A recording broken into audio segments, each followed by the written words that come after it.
Boa noite, aterrorizados. Aqui é Angel Black trazendo mais histórias de terror para vocês. Mas antes de darmos prosseguimento ao vídeo de hoje, peço para você que não é inscrito que se inscreva no canal, deixa aquele like para fortalecer e compartilhe com seus amigos e também em todas as suas redes sociais. Agora, se você não gostar, compartilhe com seus inimigos e se vingue deles. Também não deixem de ativar as notificações do canal tocando o sininho. E aí você receberá em primeira mão o conteúdo do canal assim que o mesmo chegar no YouTube. Recados dados, vamos dar prosseguimento ao vídeo de hoje com esse conto, ou melhor, relato em forma de conto, intitulado Yin e Yang, Luz e Escuridão, o segredo dos Gêmeos Lupinos, parte 1.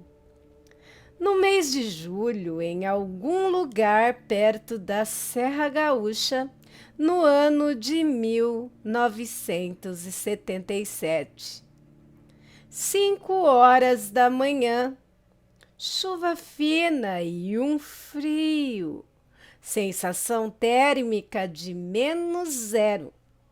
Mauro estava enrolando em vários cobertores e edredons, criando coragem para se levantar e ordenhar as suas vacas.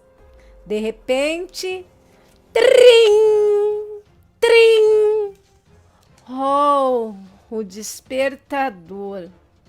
Não havia mais o que fazer. Olhou para sua esposa. A mesma dormia feito um lindo anjo do céu. Angélica era seu nome. Por causa do frio, ele preferiu não acordá-la. Mauro desceu, preparou um café forte, colocou um pouco em um copo e tomou. Enrolou seu cigarro de palha e foi para o curral, enrolado em um ponche pesado de lã. Chegando lá, entrou no piquete dos bezerros e ouviu um som muito estranho, para não dizer assustador. Era uma mistura de choro, urro, grunhido, tudo junto.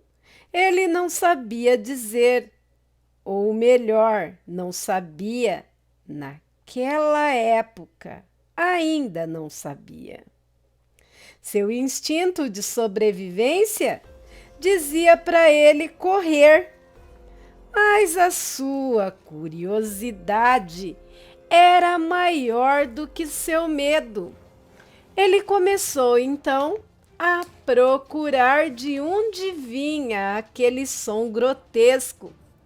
Mas logo aquele som grotesco foi se tornando algo como um choramingo de cachorro. Exatamente isso. Ele foi seguindo, meio receoso, aquele som. Mas logo ele viu em um canto ali do piquete, no meio dos bezerros, um cão marrom acobreado, peludo, maior do que um cão. Aliás, bem maior que a maioria daqueles bezerros. O cão estava se contorcendo, rosnando e chorando.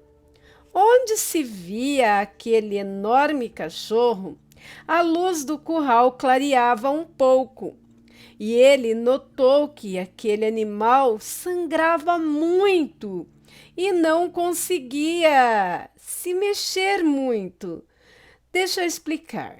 Mesmo se contorcendo ali de dor, ele estava impossibilitado de movimentos como se levantar ou andar.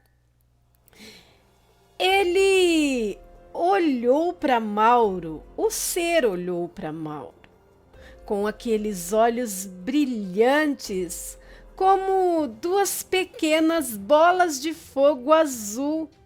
Sim, um azul que brilhava como fogo, refletindo a luz que vinha do curral. Bem, ele se aproximou. O bicho não esboçou nenhuma reação. O ser parecia confiar nele, parecia confiar em Mauro. Ele se aproximou e, meio trêmulo, afagou aquela cabeça do bicho, que lambeu a sua mão.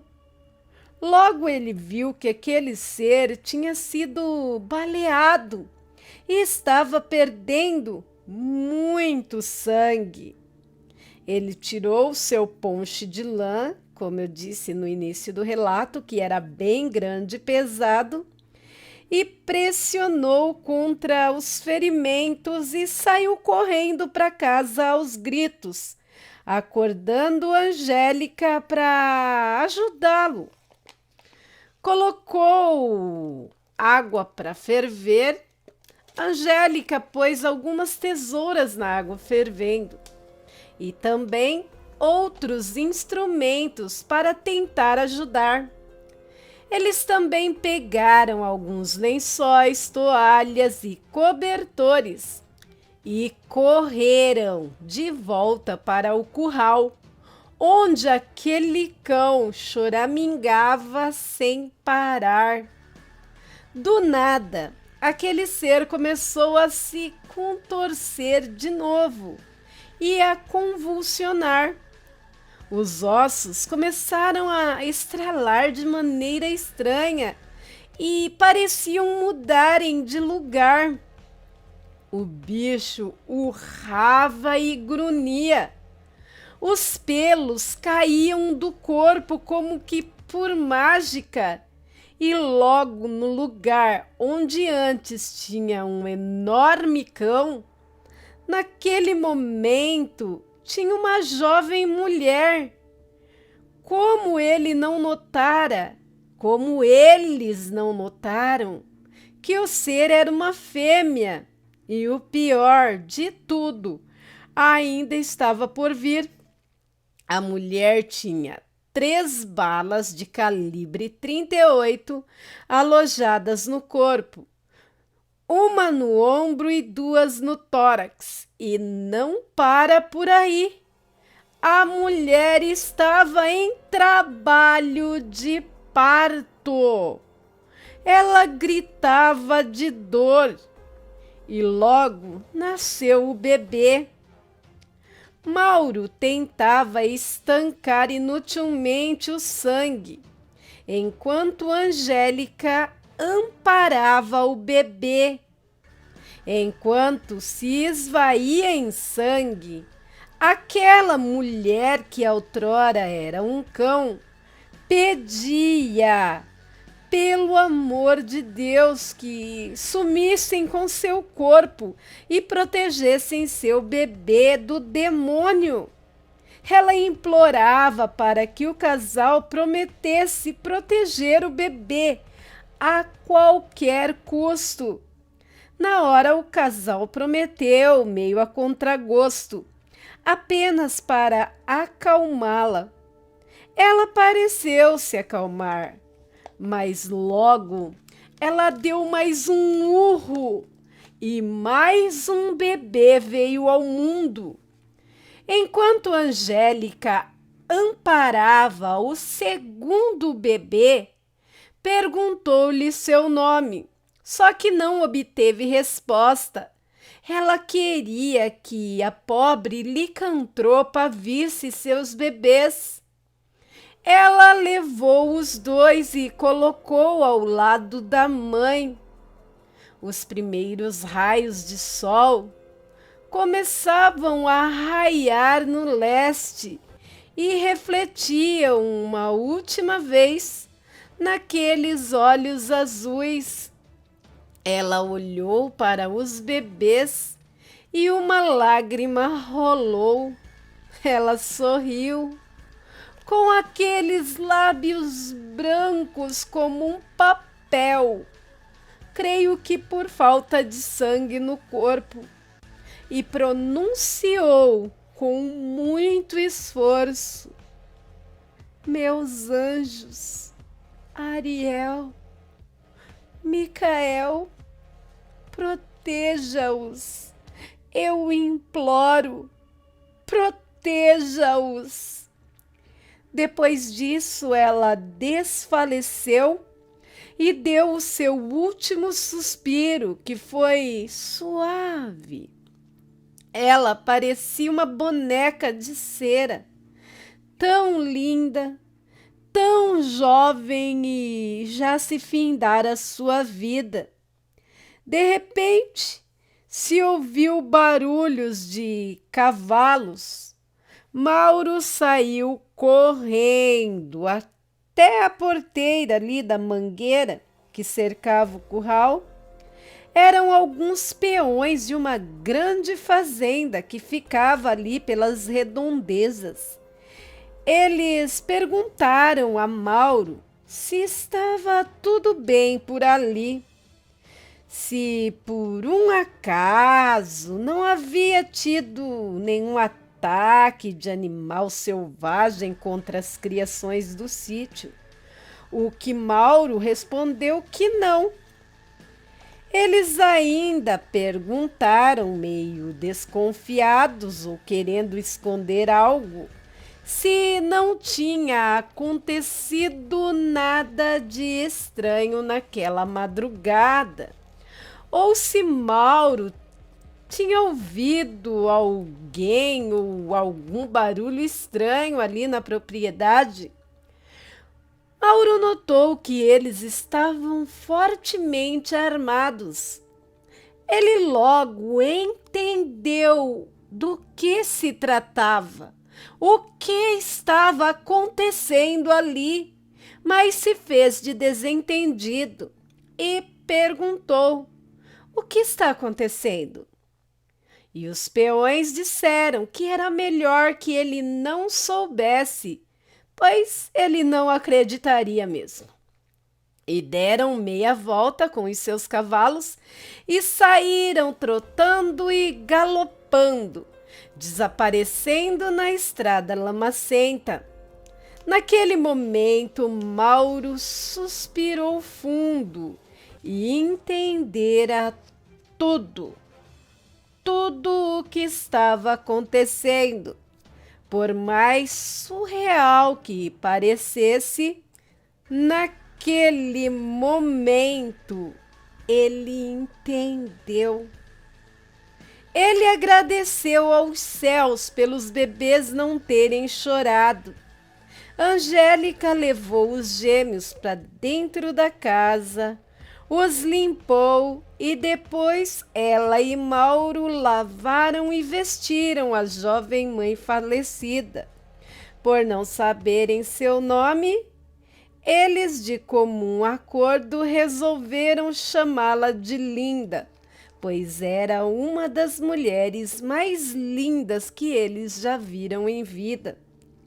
Rezaram por ela, rezaram por sua alma e, em segredo, a enterraram nas margens de um lago do sítio, onde depois construíram uma linda capelinha em homenagem a ela. Em segredo, sempre rezavam por ela. Os gêmeos eles registraram como seus filhos. Seus nomes: Ariel e Micael, como Linda dissera. E seguiram suas vidas, suas rotinas normalmente, mas esse era apenas o início da história dos gêmeos. O destino traria muitas surpresas ainda para aquela família. Bebê Milagre Aira. 13 anos se passaram, barulhos de cavalos a galope. Angélica, que estava fazendo um farto almoço. Arroz, feijão, pernil de porco assado, salada de tomates e purê de abóbora. Comida predileta dos gêmeos e também de Safira. Safira é a filhinha de Angélica e Mauro, que nasceu 2 anos após eles assumirem os gêmeos como filhos. Lembrete: Safira foi um milagre sobrenatural, pois Mauro já estava com bem mais de 55 anos e sua esposa já tinha passado dos 47 quando geraram a menina. Detalhe: eles tinham se casado ainda muito jovens e tentaram de todas as maneiras ter um bebê, sem nenhum sucesso. E 1 ano após salvarem os bebês, em uma noite de tempestade, eles acolheram uma senhora, lhe dando um teto e comida por alguns dias. Até que em uma manhã, a senhorinha se levantou, fez o café e levou até a cama para Angélica, com um sorriso nos lábios e um brilho muito intenso naqueles olhos amendoados, e disse-lhe: "Você tem coração e alma de anjo, e quando você salvou os Gêmeos lupinos, os anjos enviaram para vocês uma joia preciosa, uma safira, capaz de acalmar até a fera mais feroz." Angélica arregalou os olhos, sem entender como aquela senhora sabia sobre os bebês lupinos. Mas antes que ela perguntasse algo, a senhorinha sorriu e disse: "Calma, eu sou uma velha cigana, uma bruxa branca. Não se preocupe, ninguém me contou. Eu sou clarividente, muito além da média desde o meu nascimento. Sou um ser sobrenatural igual aos seus filhos, igual aos seus 3 filhos. Agora preciso ir. Dentro de 8 meses, sua joia, sua safira estará contigo. Bem, não posso mais falar. Preciso partir. Como você... Tchau, Angélica. Você e seu cônjuge precisam ser fortes. Ainda virão muitas provações, muitas tormentas."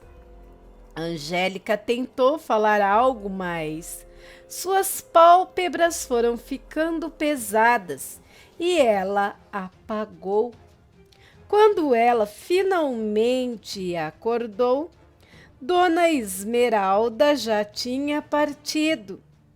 Exato 8 meses depois daquele dia, nascia Sofia, linda, cabelos negros como petróleo, a pele branca como porcelana e os olhos em um tom azul escuro com algo de violeta, como a mais rara e preciosa safira. "Mãe, mãe, a boia tá pronta!" grita Micael, entrando como um furacão, sorrindo exageradamente e atirando de suas lembranças. Micael já foi destapando as panelas e já levou um tapa na mão e "Vai lavar as mãos, menino!" Ele já fez, né? A carinha de dó, que já era de costume, mas não adiantou. Angélica, irredutível, repetiu: Vai lavar as mãos, menino. Vendo que a cara de pena, de dó não adiantou, ele sorriu com aquele brilho maroto naqueles lindos olhos azuis e correu para fora lavar as mãos no tanque de lavar roupas. Já chegou empurrando Ariel e Safira, que estavam lá primeiro. Safira deu-lhe um chute na canela e já se iniciou uma confusão. Micael jogando água em Safira, Safira gritando e tentando bater nele, Ariel tentando fazê-los parar, até que um grito os fez parar realmente. Era Mauro com uma peia na mão dizendo que iria esquentar o lombo dos três se não houvesse paz na casa. Safira revirou os olhos e entrou, seguida por Micael, enquanto Ariel abraçou o pai e, sorrindo, Mauro o abraçou de volta e juntos entraram para almoçar. Depois do almoço e de descansar um pouco, Mauro e os meninos seguiram para arrumar a cerca do sítio e trazer o gado fujão que tinha varado a cerca de volta para os limites do sítio. Enquanto arrumavam a cerca, um cara estranho e mal encarado veio puxando conversa com Mauro. Por ser educado, Mauro respondia-lhe as perguntas daquele homem que não parava de encarar os dois adolescentes que mais brincavam que trabalhavam.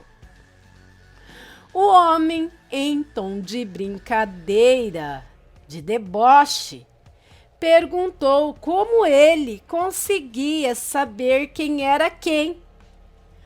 Mauro apenas disse que um pai nunca se engana. O cara riu zombeteiro e disse sarcasticamente: pai, sei. Pensei que você os conhecia pelo cheiro. Não, mas não. Você não poderia, nem deve saber do que estou falando. Ele então se despediu de Mauro e foi se despedir dos gêmeos, com aquele jeito, sabe? Mauro não gostou muito e foi junto. Instinto, acho, de pai protetor, e se pôs entre o homem e os meninos, que do nada pararam com suas brincadeiras e ficaram com um olhar sério para aquele homem estranho. Ficou um clima tenso por alguns instantes, até que Mauro disse: pronto, já se despediu, já pode ir. O homem seguiu pela estrada, rindo muito alto, ou melhor dizendo, gargalhando sem parar. Micael, que estava com o seu irmão, do nada se irritou e saiu em disparada atrás do cara e perguntou assim, já alterado: do que você está rindo? O homem se virou e revirou os olhos com aquele ar de deboche. Micael, tremendo de ódio, quando fez menção de partir para cima do cara, Ariel de súbito entrou na frente e abraçou o irmão com força, muita força. Desde criança, Ariel tinha o dom de aplacar a ira do irmão. Depois do abraço, ambos caíram de joelho, enquanto Mauro sacou a arma e expulsou o homem, dando vários tiros para o alto. E o maldito seguiu, sorrindo e sorrindo. Micael chorava de ódio, abraçado com o irmão que não lhe soltava. Mauro e Ariel se entreolharam. Mauro sentiu uma dor imensa no olhar de Ariel e logo entendeu o porquê. Micael estava com os olhos acesos. Sim, acesos, como duas bolas de fogo azuis reluzentes. A última vez que isso aconteceu foi quando os gêmeos tinham 10 anos. Uma vaca de bezerro novo tinha atacado Ariel. Vendo o irmão caído ali em perigo, Micael partiu para cima da vaca e não se sabe como.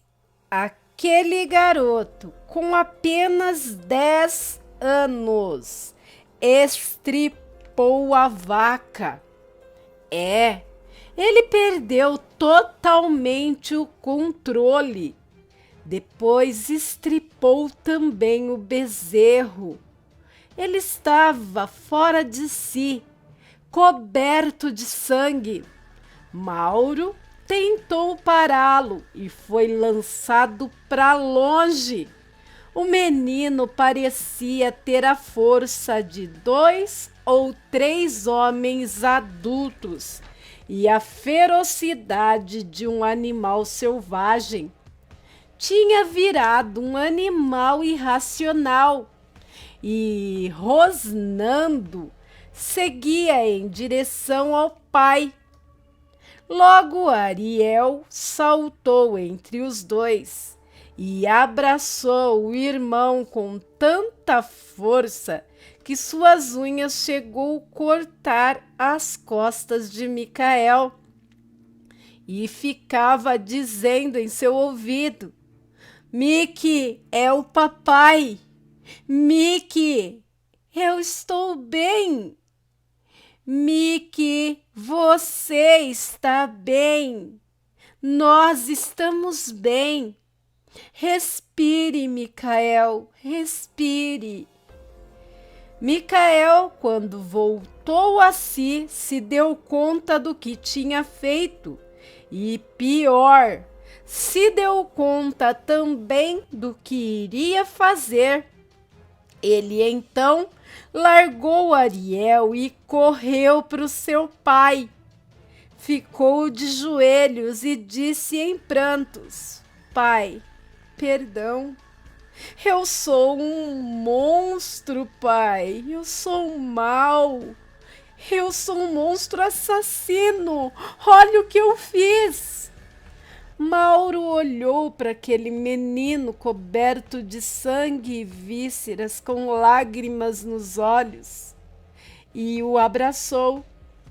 Depois disso, Micael ficou por meses deprimido e sendo esmagado pela culpa que o corroía. Só mesmo Ariel e Safira, depois de muito tentarem, conseguiram trazê-lo de volta à realidade. Ele voltou a ser o furacão sorridente e brincalhão de novo, e achava que tinha aprendido a controlar a ira com a ajuda dos irmãos, uma ira que queimava dentro de si desde o nascimento. Mas naquele momento, depois de 3 anos, ele quase tinha perdido o controle de novo. Mauro se ajoelhou e abraçou os meninos, os protegendo com seus braços de pai. E os 3 ficaram ali, em silêncio, deixando apenas os sentimentos falarem. O maldito Cane. Momentos depois daquele transtorno todo, Mauro e os meninos terminaram de arrumar a cerca, recolheram o gado e seguiram para casa em silêncio, até que Mauro parou e olhou para Micael e disse: Mick, você não é mau. Você é um garoto especial. Meu garoto especial. E nunca mais diga que você é um monstro. Você só é intenso, assim como a tempestade. Você ama demais, odeia demais e também sofre demais. Você só precisa se controlar. Se espelhe em Ariel. Ele é muito contido. Ele é como uma brisa leve. Vocês são como Yin e Yang, tempestade e calmaria, dois lados da mesma moeda. E eu os amo demais. Entendeu, Micael? Entendeu, Mickey? Micael assentiu com a cabeça que sim, e os três sorriram e continuaram caminhando. E não tocaram mais naquele assunto. Safira veio encontrá-los, toda saltitante. Foi logo montando em cavalinho no seu pai, assim, de cavalinho nas costas dele, e de lá já começou a provocar Micael. Naquela noite, depois do jantar, todos conversavam perto do fogão a lenha. Mauro contava seus casos e todos riam, mas logo toda aquela alegria foi interrompida por um barulho de algo grande e pesado correndo ao redor da casa. Diante do perigo, Mauro carregou a sua arma e pediu que todos fizessem silêncio. Angélica abraçou-se com Safira e os meninos se posicionaram ao lado do pai. O ser que estava do lado de fora arfava, grunhia, tinha uma respiração pesada. Mauro olhou pela fresta da madeira e quase teve um infarto. Ele viu um par de olhos vermelhos como sangue olhando pela mesma fresta. Enquanto um olhava para fora, o outro olhava para dentro e seus olhares se encontraram. Mauro ficou ali, paralisado, e o bicho se afastou. O bicho era mesmo muito feio, era enorme. O ser humanoide tinha uma altura de mais de 2 metros de altura, com a cara entre a aparência, pelo que deu para ver pelo clarão da lua, de um cachorro misturado com um javali. Tinha uns pelos ralos, como se estivesse com sarna. E o fedor, o fedor era insuportável. Uma carniça. Era como se misturassem carne podre com amônia. Horrível mesmo. O bicho deu um uivo muito, mas muito forte. Tomou uma distância e começou a se jogar o próprio corpo contra a porta que, mesmo sendo feita com madeira de qualidade, parecia que ia ceder a qualquer momento. Angélica pegou Safira e correu se trancar no quarto. E mal elas acabaram de se trancar, a porta da cozinha foi derrubada pelo monstro asqueroso. E Mauro descarregou a arma no bicho, mas o ser deu apenas alguns passos para trás e deu uns urros que mais pareciam gargalhadas. É muito estranho descrever, só quem ouve para saber. E aquilo foi entrando. O ser mais parecia um demônio saído diretamente das profundezas do inferno e pegou o Mauro pela blusa e o jogou contra o fogão de lenha. Mauro bateu com a cabeça e desmaiou. Micael, vendo aquilo, deu um grito de desespero que ecoou na noite.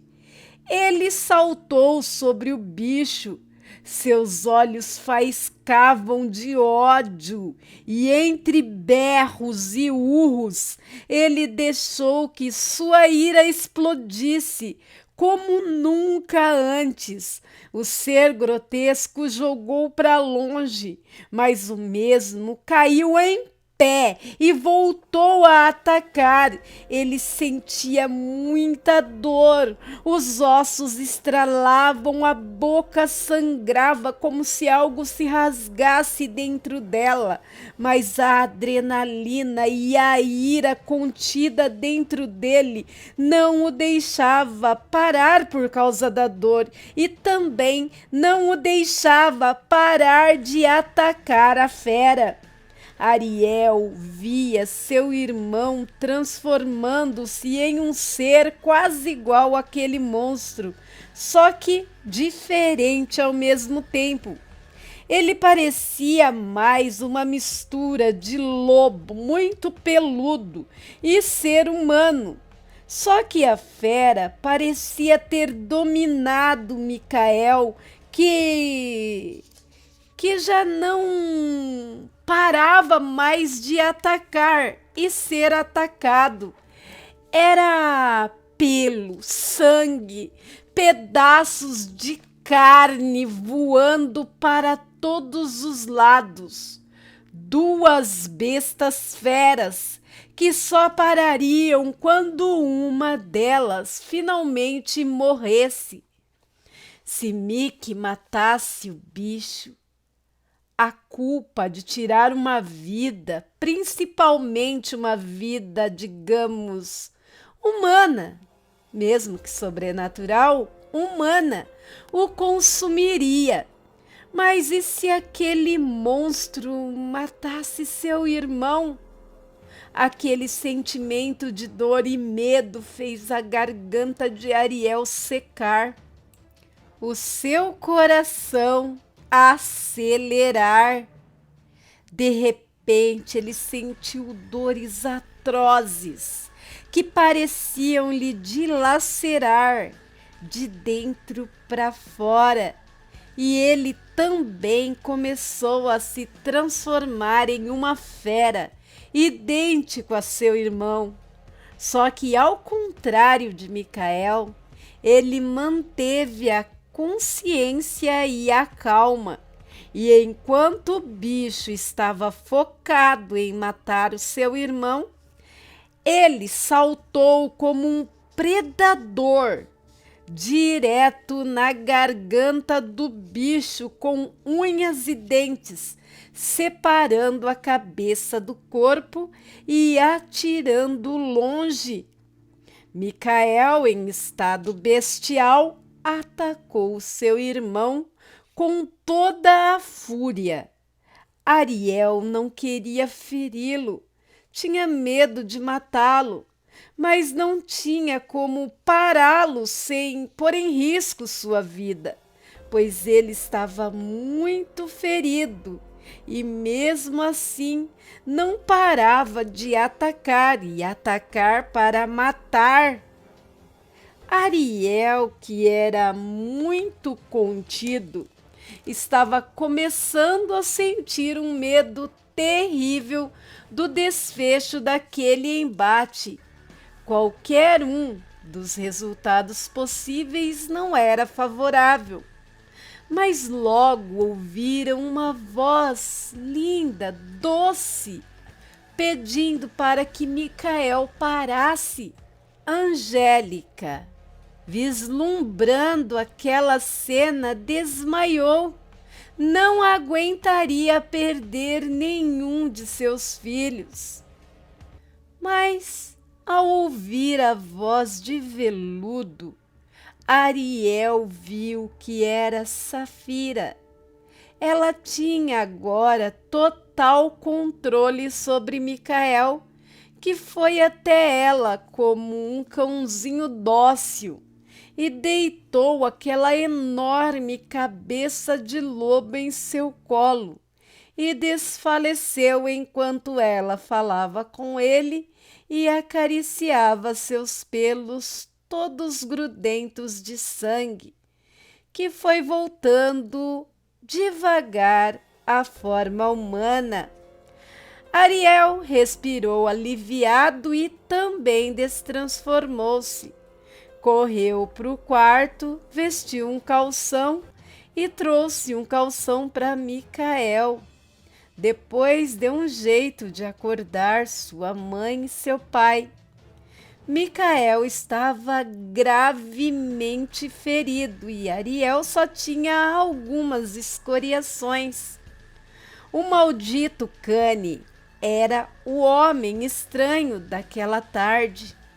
Enquanto Angélica e Safira cuidavam do estado deplorável de Mick, Ariel ajudava seu pai a fazer uma fogueira no quintal e queimar o corpo daquele demônio, o mandando de volta direto para o inferno. Mauro observava seu filho intrigado. Realmente, Ariel, ao contrário de Mickey, ele não parecia nada abalado por ter tirado uma vida. Ele mantinha a mesma calma de sempre, mas ele achou melhor parar, deixar para pensar naquele assunto depois, outro dia, outra hora, pois já tinham tido muitos sofrimentos, aliás, sofrimentos demais para uma noite. A chegada do demônio. 5 anos se passaram e a vida corria rotineira. Os gêmeos com 19 anos e Safira 17. Mauro já estava meio cansado devido à idade e já não cuidava mais das vacas e nem das plantações maiores, nem mesmo os reparos mais pesados do sítio. Quem cuidava disso no momento eram os gêmeos, com a ajuda de Safira, que também era uma moleca. O pai ajudava a Angélica nos afazeres da casa, cuidava das galinhas, dos porcos e da horta de subsistência. Mas apesar da vida seguir fluindo e seguindo normalmente, uma coisa não saía da cabeça de Mauro: as palavras de Linda no dia do nascimento dos gêmeos e também de sua morte. Protejam meu bebê daquele demônio a qualquer custo. Seria o demônio o maldito Cane de anos atrás?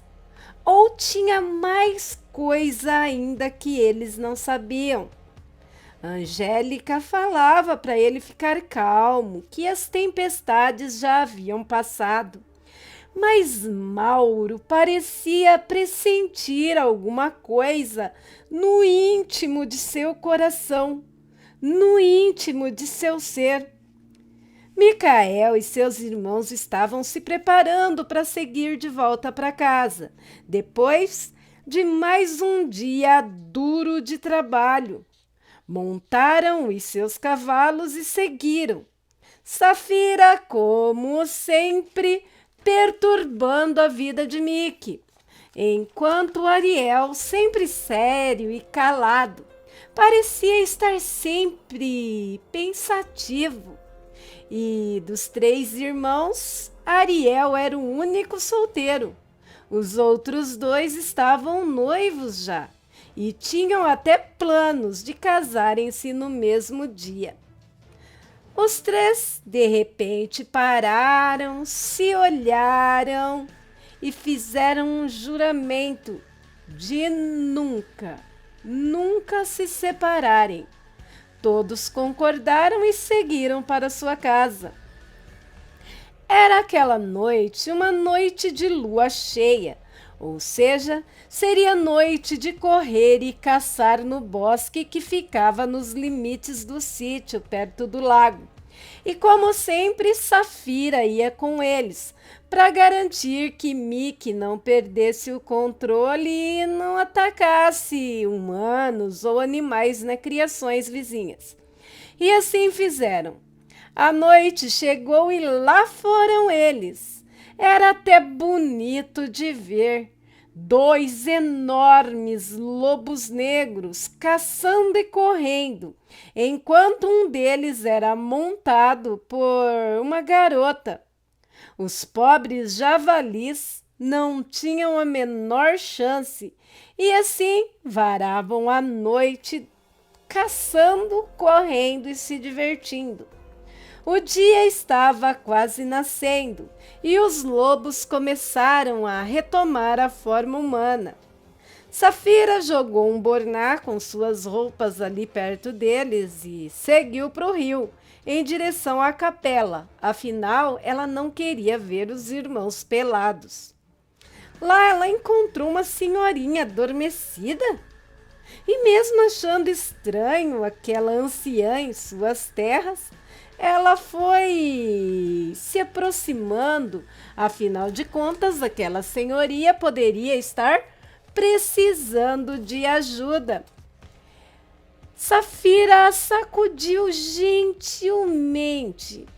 A senhorinha abriu os olhos e... olhos verdes, hein? Olhos lindos, brilhantes, e era um lindo tom de verde, muito raro. Aqueles olhos olhando para Safira. Quando ela viu o rosto de Safira, ela disse: joia preciosa, realmente achei que não conseguiria chegar a tempo. A senhorinha disse isso com muita dificuldade e apagou. Safira chamou pelos irmãos, que de comum acordo acharam melhor levá-la para casa para poderem ajudá-la lá. Quando chegaram em casa, Angélica saiu para ajudar os filhos e quando viu a senhorinha, arregalou os olhos. Era a velha cigana Esmeralda.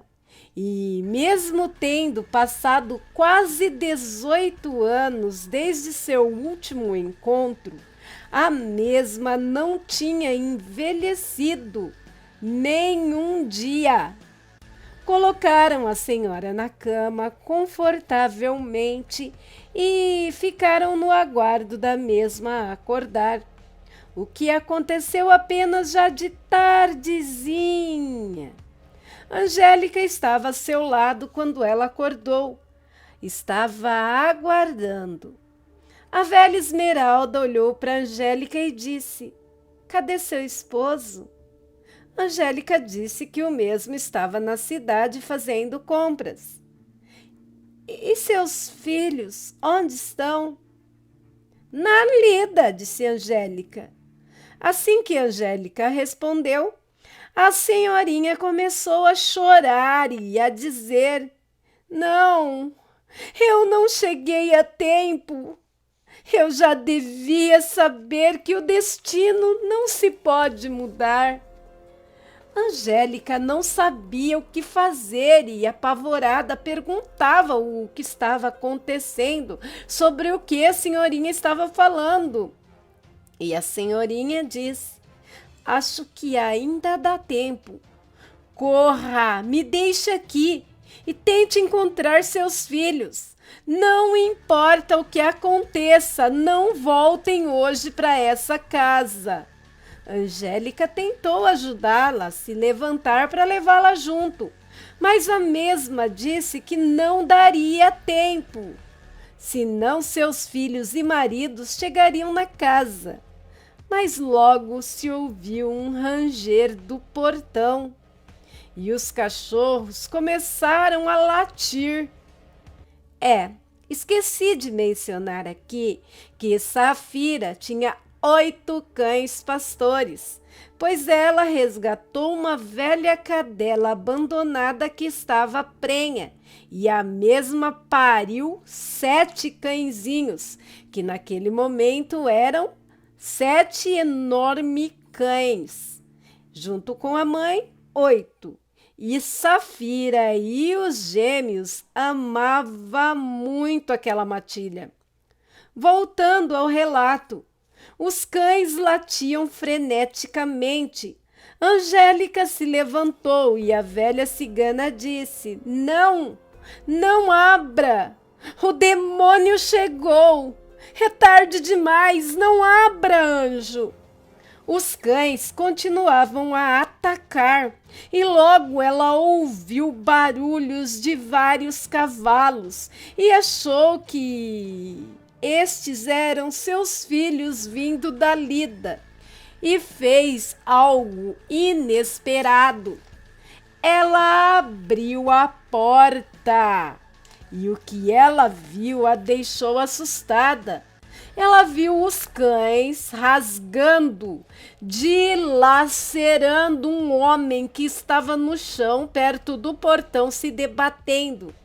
Ela não entendia o que estava acontecendo, pois aqueles cães eram dóceis demais.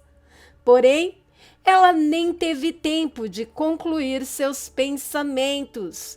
Viu vários outros homens se aproximando em seus cavalos e os mesmos começaram a atirar nos cães. Angélica, chorando, vendo seus cachorros sendo executados, ela fechou a porta rapidamente e bateu a tranca e, tremendo de medo, olhou para Esmeralda e disse: e agora? Como eu vou ajudar os meus filhos e meu esposo? Se eles chegarem agora, vão ser mortos por esses homens. Eu preciso avisá-los. Logo ela ouve batidas na porta e uma voz assustadoramente forte que dizia: eu vim buscar ou destruir o que é meu, o que me foi roubado há 19 anos. Angélica olhou para Esmeralda, que lhe disse: Micael e Ariel são meus netos. São meus netos, filhos de minha filha Cassandra, que vocês deram o nome de Linda. Minha filha, que foi brutalmente, covardemente abusada por um maldito cane, um maldito demônio, quando corria livremente pelos campos em sua forma lupina. E esse desgraçado era um cane do inferno, como eu já disse, e isso quase a matou. Ela conseguiu chegar em nosso acampamento, toda machucada. Ela milagrosamente sobreviveu, mas meses depois descobriu que estava grávida. Ela resolveu que teria o bebê, ela não sabia que era 2. e cuidaria dele, não deixaria que ele se tornasse um demônio como o pai.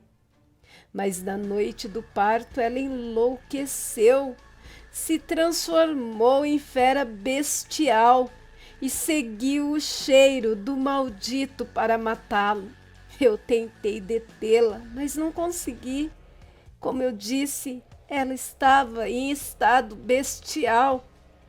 O pai dela, que também era licantropo, a seguiu, mas o maldito Cane era um coronel, tinha muito dinheiro e muitos capangas, e enquanto ele estripava o meu marido, seus homens seguiram minha filha, atirando nela. Eu achava que minha filha e meus netos estavam mortos, até aquele dia que vocês me salvaram do frio e da chuva. Quando vi os bebês, logo os reconheci, e quando toquei em você, pude ver seu passado e também seu futuro. Eu juro que eu queria mudá-lo, mas antes que ela concluísse a sua história, ouve-se um estrondo. A porta foi derrubada e aquele maldito homem disse: é uma pena que sua clarividência não funcione com você e sua família, bruxa velha. Onde estão meus filhos? Não são seus filhos, disse a velha, e o ser riu, uma risada grotesca, horrorosa, e logo entrou na casa, mancando, um cigano do mesmo acampamento de Esmeralda. Ele pediu perdão a ela de joelhos. Estava muito, mas muito machucado. Ele tinha sido torturado cruelmente até que abrisse o bico. O maldito deu-lhe um tiro na cabeça. Sim, atirou bem no meio da cabeça do cigano e disse: não preciso mais de você. Aí ele olhou para Angélica e disse novamente: onde estão os meus filhos? Angélica pensou rápido e disse: os gêmeos se casaram e foram embora. Não estão mais aqui. O homem respondeu: então não preciso mais de vocês. Deu um tiro na cabeça da velha cigana. Angélica correu pela porta da cozinha. O homem atirou nela e o tiro pegou em seu ombro. Seus homens fizeram menção de segui-la, mas ele disse: deixe-a ir. Ela nos trará ou nos levará até meus filhos. No caminho, Angélica encontrou seus filhos e logo mais encontraram-se com Mauro. A noite já estava chegando. De longe viram um clarão. Eles não sabiam, mas era a casa onde viveram toda a sua vida. A mesma estava em chamas e em frente à casa, fincado em uma estaca, jaz a cabeça da velha cigana, e em volta da cabeça 5 canes do inferno rosnavam, grunhiam e babavam, esperando o comando daquele demônio chefe de todos eles, esperando que ele desse o comando da caçada aos Gêmeos lupinos. Cassandra, Heitor e Donato. Início de tudo. 1977. Esse era o ano. Mês de outubro. Cassandra, uma ciganinha linda, filha da cigana Esmeralda e do cigano Heitor, pertencentes a um pequeno grupo de ciganos, pois os mesmos precisavam preservar o segredo de Heitor, que carregava a sina da licantropia.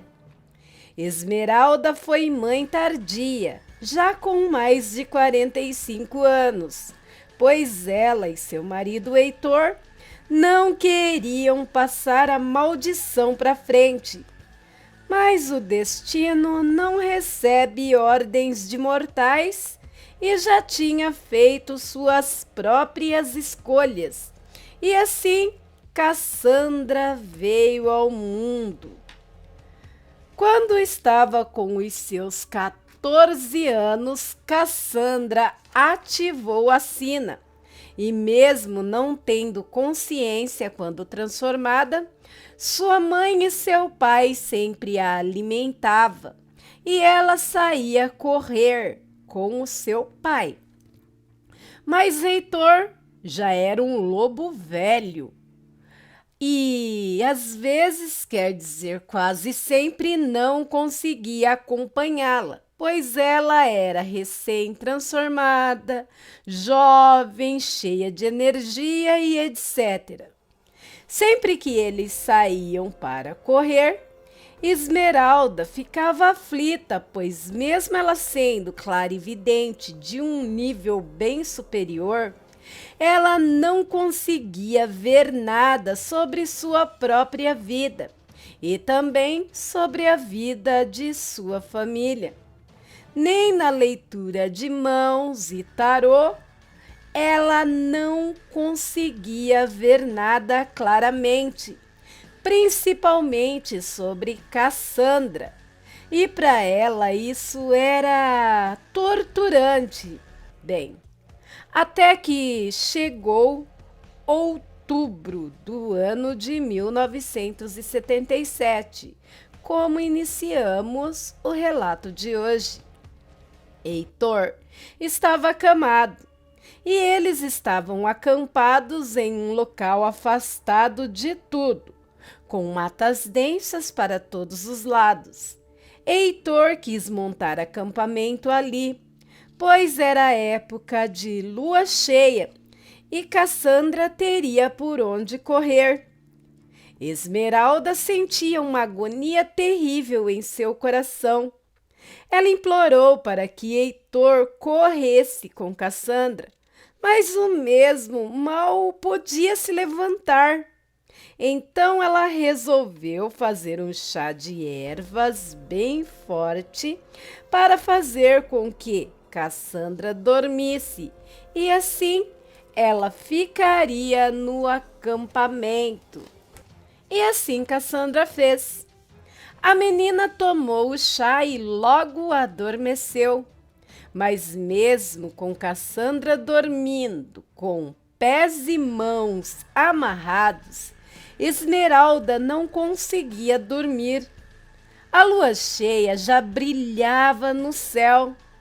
Heitor se transformou involuntariamente, mas muito fraco, e fraco do jeito que ele estava, levantava de um lado e tombava do outro. E Cassandra começou sua metamorfose e no processo ela convulsionou muito e vomitou parte do chá que seu corpo ainda não tinha digerido. E quando, enfim, ela se transformou no enorme lobo marrom acobreado, ela se soltou das cordas, deu um uivo e saiu correndo pelos campos e arvoredos. Ela não estava 100%, pois ainda tinha partes daquele chá em seu organismo. Ela então caçou um cateto, comeu-o e acabou adormecendo embaixo de uma enorme árvore. Mal ela adormeceu, um ser demoníaco, enorme, coberto por pelos negros, olhos vermelhos e um fedor de enxofre, capaz de fazer um ser humano vomitar. Cara de lobo, orelhas pontudas, pés e chifres de bode, mais de 2 metros de altura. Praticamente um cane do inferno, com pés e chifres de bodes para melhor entendimento de todos. O ser bizarro começou a lamber e a cheirar a Lupina, que estava até então adormecida, até que a mesma acordou e tentou se defender. Lutou bravamente, mas o maldito demônio era bem maior, bem mais forte e repleto de um ódio. Ele grudou com os seus dentes no pescoço de Cassandra e chacoalhou até que a mesma ficasse zonza e mal conseguisse ficar em pé, com o pescoço rasgado e sangrando. O maldito abusou dela e deixou ela jogada lá para morrer e sumiu na escuridão. Cassandra, enojada, arrasada, destruída, abusada, se arrastou usando suas últimas forças até chegar no acampamento, onde sua mãe a encontrou e com muitas rezas, chás e banhos de ervas, Esmeralda conseguiu salvar a vida de sua filha. Em uma fazenda não muito longe, Donato se lembrava, sentado em sua cadeira, de quando era apenas um jagunço. Ele odiava receber ordens do patrão. Ele odiava ser pobre. Era invejoso. Ele queria ser rico e poderoso. A única coisa que ele gostava de fazer, a única coisa que lhe dava prazer, era gerar dor. E quando recebia ordens para matar, isso mesmo. E em uma noite, enquanto ele terminava uma chacina de uma família inteira, até mesmo crianças e bebês ele matou. Ele se deliciava, queimando os corpos, quando de repente surgiu um homem de roupas pretas, sobretudo, botas, chapéu, também pretos, espora, cinto e azagaia, de um dourado tão brilhante que refletiam as chamas do fogo, onde se queimavam os corpos. O homem de preto olhou para Donato e disse em um tom sério: "Você parece gostar muito disso, não é?" Donato respondeu: "Você não imagina o quanto, mas isso não é assunto seu. Vai-te embora, cabra, daqui, se não quiser queimar junto com os outros." "Não tenho medo do fogo, Donato." "E você, não tem?" Donato, que não era de muita prosa, deu um tiro de escopeta no homem de preto. O mesmo limpou assim o sobretudo que rasgou e começou a gargalhar de um jeito que faria gelar a alma de qualquer um, mas não a de Donato. Donato perguntou: "Por que você não morre?" "Donato, não tenho tempo para isso. Só estou aqui pois senti todo o seu ódio, esse ódio que resplandece do seu coração, e vim te fazer uma pergunta. Então fale, respondeu Donato. Direto, diretíssimo, hein? Gosto disso, disse o homem de preto. O que você seria capaz, Donato, de pagar para ter tudo que você sempre sonhou? Dinheiro, poder, servos, mulheres e tudo mais o que você desejar. Daria qualquer coisa, disse Donato. Daria tudo, faria tudo. Até sua alma? Perguntou o homem de preto. Sim, para que serve uma alma? Nem acredito que eu tenha uma. Tem certeza? Sim, disse Donato, sem ter medo. O ser então cortou a própria pele na palma de sua mão com um corte profundo com a zagaia dourada e disse para Donato estender a mão. Donato fez sem medo nenhum e com a mesma zagaia o homem de preto fez um corte profundo na mão de Donato e então deram as mãos em um aperto, misturando os seus sangues um com o outro. Depois, sem que Donato esperasse, o homem de preto puxou Donato para si e selou o pacto com um beijo na boca. Donato ficou sem reação e, em um tipo de estouro, o homem de preto desapareceu numa nuvem de enxofre. Donato então começou a se contorcer e urrar de dor, e um fogo começou a queimá-lo de dentro para fora, o transformando em uma fera assassina, em um demônio cruel e sanguinolento.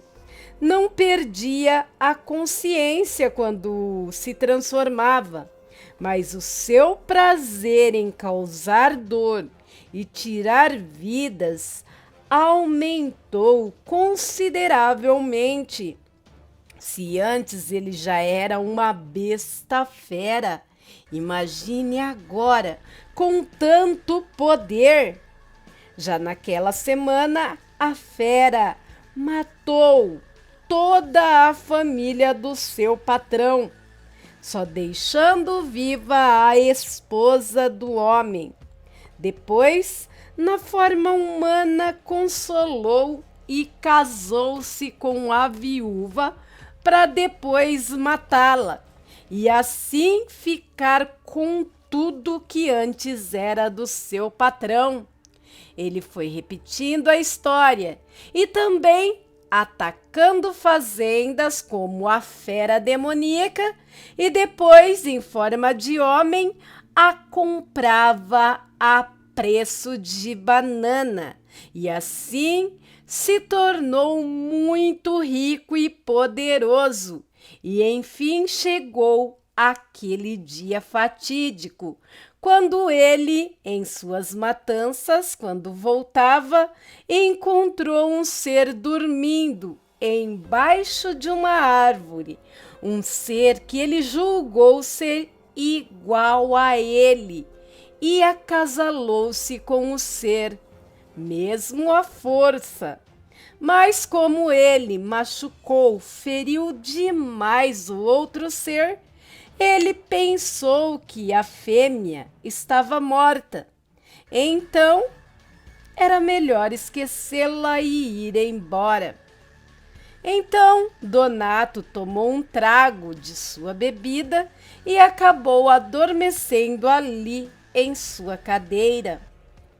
em um acampamento cigano, a uns 20 quilômetros dali, há vários meses à frente. O bando de Cassandra já estava acampado ali, como disse, há vários meses. O lugar tinha mata, um lago e ficava perto de uma cidadezinha. O dono das terras não se incomodou com eles, vendo que o chefe, da tribo cigana, ou do bando, como era chamado, era um velho doente com uma filha prestes a parir. Mas o destino não parava de brincar com eles, preparando mais uma armadilha. Donato tinha ido a esta mesma fazenda comprar gado leiteiro e ali ele cruzou o caminho de Cassandra e Esmeralda, que estavam lavando roupas no rio. Donato reconheceu o cheiro de Cassandra e ele então se aproximou e olhou fixamente para ela. A pobre moça grávida também reconheceu o cheiro dele e também aquele olhar maldito. Ela começou a tremer abraçada com sua mãe Esmeralda. Ele passou por elas e começou a cantarolar uma música. Buscarei o meu filhote e talvez a mãe dele também. E sumiu, rindo, se acabando de rir. Cassandra estava transtornada, muito transtornada, e para piorar, era noite de lua cheia. Ela, no início da noite, começou a sentir as primeiras dores do parto.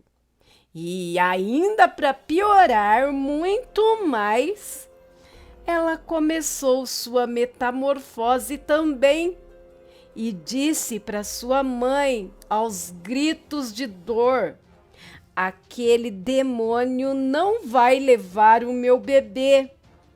Heitor, já velho e cansado, já tinha virado lobisomem.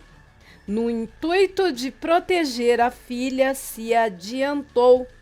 Mas quando chegou lá, já deu com Donato em forma de besta fera, que com muita facilidade estripou o velho lobo. Cassandra essa nem conseguiu chegar na fazenda, pois alguns peões, ao verem uma fera, um lobisomem, começaram a atirar contra ela, e a mesma, ferida, correu pelas matas, acabando no curral de Mauro. E o restante da história vocês já sabem, tá no primeiro episódio, no primeiro capítulo da história. Donato, em forma de besta fera, achando que os peões tinham matado seu filhote, matou, dizimou a todos, não deixando uma alma viva a quilômetros. No outro dia, de manhãzinha, os ciganos chegaram correndo e contaram para Esmeralda que encontraram Heitor, seu marido, brutalmente assassinado, desmembrado, esviscerado. E com muita dor, Esmeralda sentiu no fundo de sua alma que sua filha, grávida, tinha tido o mesmo fim. Procuraram por uns 15 dias, perguntaram em alguns sítios da região, mas não obtiveram respostas.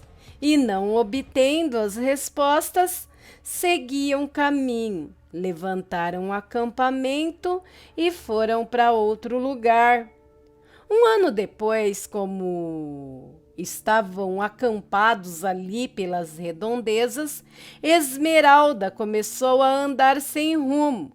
Estava frio e começou uma tempestade, e ela conseguiu abrigo em um sítio, onde ela viu bebês gêmeos e reconheceu nos bebês os genes lupinos. E quando ela tocou em Mauro, ela teve a visão dele ajudando uma lupina no parto.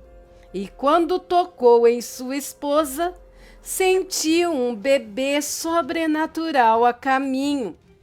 Então, ela viu o futuro de ambos, mas não conseguia ver nada sobre os gêmeos, pois eles eram sua família. E aí ela deduziu tudo, teve certeza de tudo. Então, ela achou melhor ficar longe para protegê-los. Ela contou tudo para o outro líder dos ciganos, meio-irmão de seu falecido marido.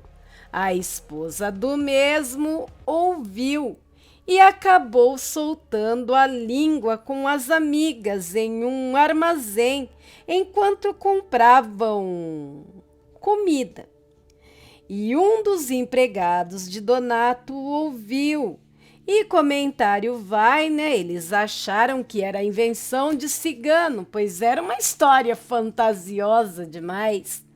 E a história acabou de boca em boca e chegou nos ouvidos de Donato, que descobriu como criar canes, com a ajuda do seu demônio de pacto, lhe oferecendo muito sangue inocente em troca.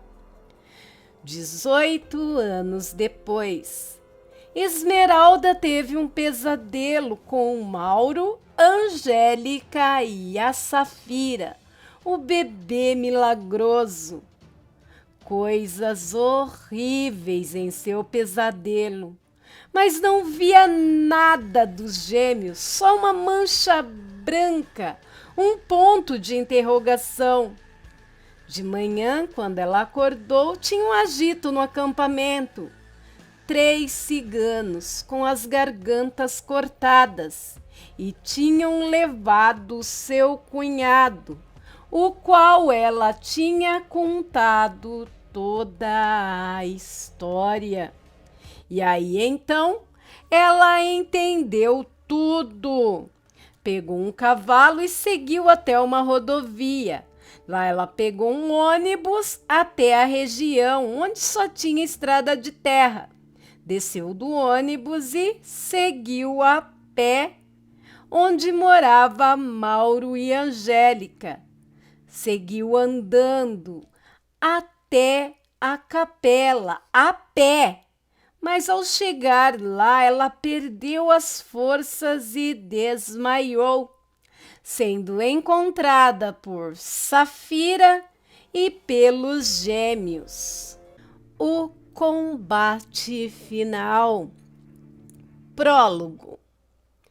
Aquele homem deixou que Angélica escapasse no intuito de que ela o levasse até os gêmeos. Mesmo baleada, ela correu como se não houvesse amanhã. No caminho, ela encontrou com seus filhos. Mais para frente, encontraram com Mauro. A noite estava chegando. Ao longe, eles viram um enorme clarão. Eles ainda não sabiam, mas era a casa onde eles viveram suas vidas todas, que estava em chamas. E em frente à casa, enfiada em uma estaca, a cabeça da velha cigana. E em volta da cabeça, 5 canes do inferno rosnavam e grunhiam. também babavam esperando o comando do demônio-chefe, para que então pudessem começar a sua caçada aos Gêmeos lupinos. Micael, Ariel e Safira ouviram tudo que a mãe Angélica contou. Mauro estancava o sangue no ombro de Angélica. Safira chorava copiosamente por seus cães, todos mortos. Ela amava aqueles cães como se fossem família. E a pobre cigana, Safira não sabia o porquê, mas ela se sentia ligada àquela velha cigana, mesmo tendo-a conhecido naquela mesma manhã. Ariel a abraçou tentando confortá-la, mas no coração de Safira só havia lugar para uma dor tão profunda, misturada com o desejo ensandecido por vingança.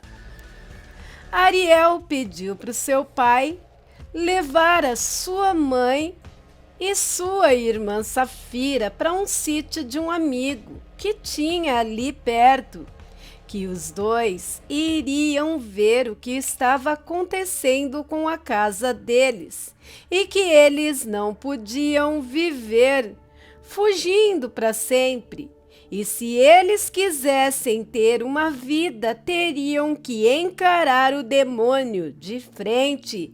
Afinal, eles não eram mais filhotes e aquilo terminaria aquela noite, de um jeito ou de outro. Safira disse: "Eu também vou." Angélica implorava para que seus filhos não fizessem aquela loucura, que aquilo era um suicídio. Mas Safira falou seriamente: "Papai, leve a mamãe daqui, por favor. Não podemos viver assim." Safira, com aqueles olhos faiscantes de ódio, saltou sobre o cavalo, engatilhou seu revólver e saiu em disparada, dizendo: "Vamos, manos. Se o demônio quer dançar, vamos dançar." Micael e Ariel se transformaram em dois enormes lobos negros de olhos brilhantes de fogo azul e ultrapassaram Safira e o cavalo. E quando chegaram em uma clareira pouco distante dali, começaram a uivar olhando para a lua. E logo ouviram vários outros uivos. Uivos esses bem mais grotescos.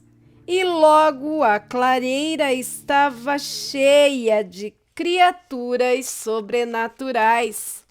6 canes pactuados, sendo um em forma humana, o demônio. 2 mestiços de sina com sangue de pactuado e uma peeira com dons sobrenaturais de controlar as feras. Donato entrou na frente das suas feras e disse: "Meus filhos, venham comigo." Safira interpôs, dizendo: "Eles não são seus filhos, são meus irmãos." "Seus irmãos? E quem é você, criança?" "Vim buscar meus filhos." "Mas você não faz parte do pacote, criança, nem sinto o seu cheiro." Ele olhou para os seus canes e disse: "Matem a criança." Safira, chorando com um brilho intenso naqueles olhos violetas, gritou para os canes: "Fiquem parados!" E assim os canes fizeram. não a atacaram. Ela tinha um tipo de poder sobre os cães do inferno. Donato sorriu e foi na direção de Safira e perguntou: o que é você, menina? Algum tipo de bruxa? Micael e Ariel, aqueles enormes lobos negros de olhos azuis, entraram na frente de Safira rosnando ferozmente. Eles a protegeriam com a própria vida. E Donato percebeu isso, fez um sinal, mas logo, do nada, um estampido, um tiro e Safira caiu de cima do cavalo com um tiro que ricocheteou em seu peito. Micael saltou sobre o homem, arrancando-lhe um pedaço do ombro, seguido por Ariel, que tentou rasgar-lhe a garganta. Mas aquele homem não era um homem comum, pois ele se desvencilhou dos dois, só com aqueles ferimentos, e, com Safira já fora de combate, os cães começaram a atacá-los descontroladamente, assim como Mickey, que era uma besta infernal e descontrolada. Seguia o seu instinto e já tinha despedaçado um dos cães, enquanto Ariel parecia bailar entre os demônios, mais se defendendo do que praticamente atacando, e quando atacava era certeiro, com uma sincronia perfeita. Era visível que ele era um lobisomem de consciência e também poderia se tornar um predador perfeito. Ele percebeu que 3 de seus cães jaziam despedaçados, esviscerados no chão. Então, ele começou a se transformar. Donato não gostava muito de fazê-lo, pois era extremamente dolorida sua metamorfose.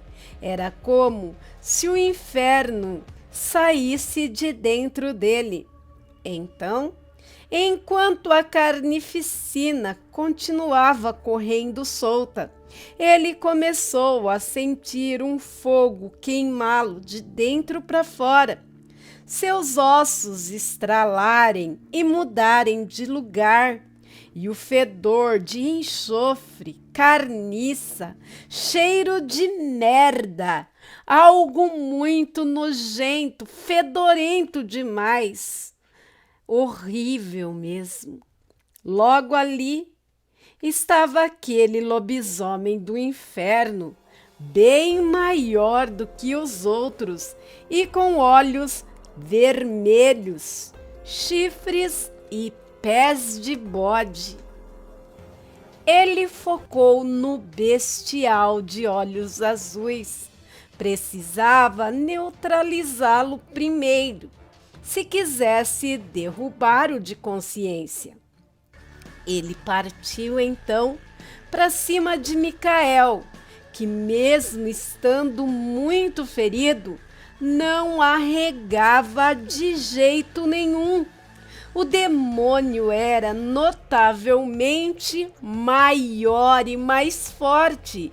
Também tinha a vantagem de manter a consciência.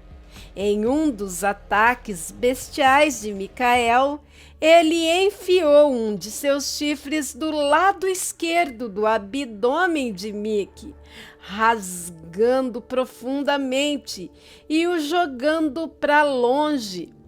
O mesmo deu um urro de dor tão alto e tão doído que fez com que Ariel parasse de atacar os dois cães que ele estava em embate direto.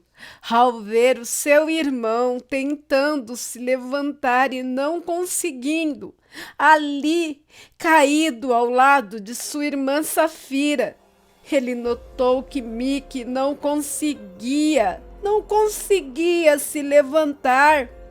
E a sua irmã, essa já estava ali, morta. E talvez seu irmão era só uma questão de tempo, de instantes, pois mesmo se arrastando, ele queria atacar o demônio. Ariel sentiu, sim, ele que era tão contido, sentiu um medo, um desespero, um ódio, uma ira, algo que ele nunca havia sentido em sua vida. Seus olhos de fogo azul ficaram vermelhos e, ao invés de uivar, ele deu um urro grotesco, muito pior que dos cães do inferno, e rasgou um dos cães ao meio. Seu ódio só aumentava. Donato, que estava indo em direção de Micael para executá-lo de vez, parou e olhou maravilhado para aquela cena. Ele, que amava ver uma carnificina, ficou hipnotizado vendo seu filho coberto de sangue e vísceras e cheio de ódio. Ele estava orgulhoso ali. E se ele não recuperasse seu filho, se ele morresse ou se ele o matasse, bem, não importava, aquele seria o ápice de sua vida. E ele começou a gargalhar. E junto com o cane sobrevivente, receberam os ataques de Ariel, que naquele momento, transtornado e irado, mas parecia um demônio. Enquanto o demônio ria, Ariel chorava de ódio e, tomado por uma fúria jamais sentida, ele enfiou suas garras no peito do cane que tinha sobrado e arrancou-lhe o coração. Enfiou na boca, mastigou e depois cuspiu na cara de Donato. E o demônio, o mesmo, riu com satisfação e deu-lhe uma patada que arrancou um grande pedaço de pele, pelos e carnes de Ariel. Ariel revidou com mordidas ferozes. Era mesmo algo horrível de se ver, horrível até de se imaginar. Safira, que estava caída, abriu seus olhos. Ela viu Mickey se esvaindo em sangue. Mas mesmo assim, algo dentro dele o fazia se arrastar na direção de onde estava acontecendo aquele massacre. Ela também viu um jovem jagunço mirando uma arma na direção de Ariel. Aí então ela descobriu de onde veio o tiro que quase a matou. O demônio era mesmo um covarde. Trouxera um jagunço para ficar de tocaia, para atacar pelas costas e garantir a sua vitória. Safira mirou bem na cabeça do infeliz, que caiu morto no chão com o balaço que levou. Ariel e Donato estavam tão absorvidos pela intensidade do embate que nem perceberam o que acontecia ao seu redor. Safira chamou por Micael, que veio até ela, e a abraçou. Quando os dois se tocaram, uma luz intensa os envolveu e eles se viram curados de seus ferimentos. Eles viram também, em meio a uma névoa, a imagem da velha cigana Esmeralda, junto com uma linda moça, muito linda mesmo, olhando para eles. Depois olharam para o lado, o embate estava prestes a acabar. Ariel estava ensandecido, arrancando os braços e as pernas de Donato. Depois arrancou-lhe a cabeça, rasgou o seu tronco e estava prestes a comer suas vísceras. Mickey gritou por seu nome. Ariel parou e olhou e viu que seus irmãos estavam bem e inteiros. Mas como?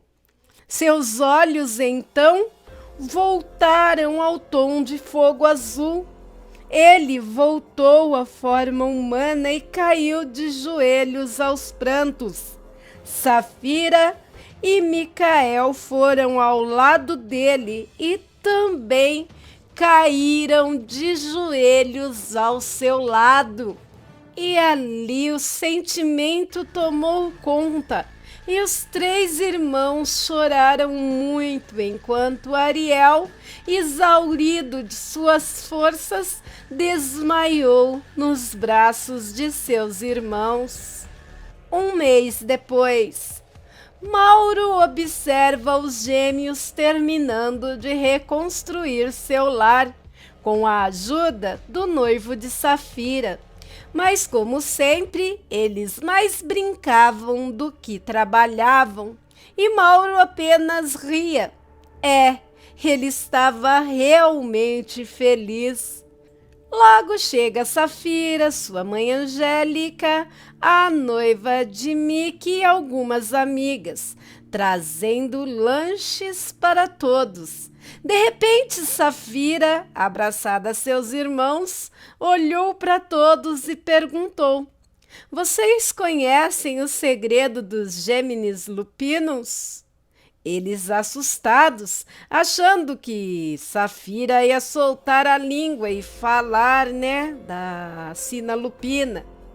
E falaram: "Que segredo, sua louca?" "O segredo de vocês é o amor." E todos riram. Fim. Final da saga Gêmeos Lupinos. Descobrimos o segredo que tanto unia aqueles irmãos, Algo tão simples, o amor que eles tinham um pelos outros. E você aí, gostou da história? Se gostou, deixa aí o seu like, ele ajuda muito o canal, ele ajuda muito a Angel aqui. Se você aí ainda não é inscrito do canal, se inscreve! Vem fazer parte do meu clã, da minha alcateia, você também, vem! Vai ser uma honra ter você aqui. Peço também que deixe um comentário aí como forma de incentivo ao canal, com respeito, é claro. Eu responderei assim que eu conseguir, tá bom?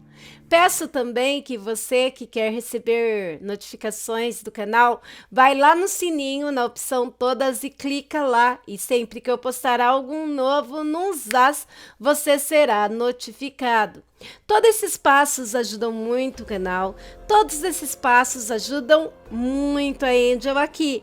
Mas você aí que gosta do meu trabalho e quiser dar um up a mais, pode estar fazendo isso pelo Super Chat, pelo Super Stickers, pelo Valeu e também via Pix. A chave do mesmo é luçonjavermelha@gmail.com e estará anexado na descrição do vídeo também no primeiro comentário. Qualquer ajuda será muito bem-vinda e eu agradeço aqui do fundo do meu coração. Se você tem um conto, um relato, uma história e queira compartilhar conosco, envie para o e-mail do canal. Vai ser uma honra contar aqui as suas histórias, contos e relatos. Lembrando sempre que se você não quiser se expor, escreva no relato e eu garanto o seu anonimato e de todos os envolvidos. Se você quer ver o seu relato transformado em conto sem perder a essência e a veracidade, eu adorarei fazê-lo. E se você tem um conto, um relato, uma história e quer que eu narre aqui te dando os créditos, divulgando o seu trabalho, tipo vlog, livro, grupo, canal, página, enfim, ficarei muito feliz em fazê-lo. Aqui você escolhe como quer ter os seus trabalhos narrados por mim. O e-mail do canal é luçonjavermelha@gmail.com, tudo em letrinhas minúsculas e estará anexado na descrição do vídeo e também no primeiro comentário. Na descrição do vídeo você vai encontrar muita coisa legal, vale a pena explorar, viu? Também tem as playlists do canal que está, assim, de vídeos, você não vai perder viagem. Vai encontrar algo do seu agrado, isso eu garanto. Meus amores, vocês podem também prestigiarem os meus outros canais, podem me seguir nas outras redes sociais. Aliás, eu tenho que confessar aqui que eu amo estar com vocês, mesmo de forma virtual. Quem sabe um dia a gente não se encontra, né? Não é verdade? Bem, quero agradecer agora a todos os canais parceiros, grupos, páginas e vlogs que me ajudam na criação e também na divulgação do meu trabalho. Mas principalmente quero agradecer a todos vocês, meus inscritos, meus aterrorizados, meus amigos, meu clã, minha alcateia. Obrigado por vocês existirem e estarem sempre aqui comigo. Sem vocês, esse sonho não seria possível. Bem, por hoje é só. Fiquem com Deus e até o próximo vídeo. Eu amo vocês demais.